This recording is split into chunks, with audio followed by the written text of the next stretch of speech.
राजधानी रायपुर में सूदखोरी का मामला सामने आया है।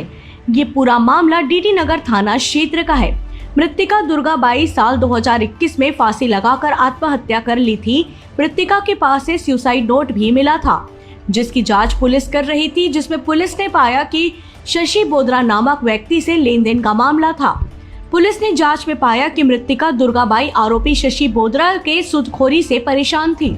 इस वजह से मृतिका ने आत्महत्या किया है। आरोपी शशि बोद्रा को पुलिस ने गिरफ्तार कर लिया है। मृतिका दुर्गाबाई फाये हैं जो सन 2021 में फांसी लगा के फौत हो गई थी। इसकी मर्ग जांच चालू थी। मृतिका के पास से एक सुसाइड नोट मिला था। पूरी संपूर्ण जांच पर पाया गया कि शशि बोद्रा के साथ इसका पैसे का कुछ लेन देन का विवाद था, किस पर से उसने फांसी लगा ली थी। अपराध धारा 306 का IPC का पंजीबद्ध कर बेचना लिया गया है। शशि बोद्रा को गिरफ्तार किया गया, बेचना जारी है।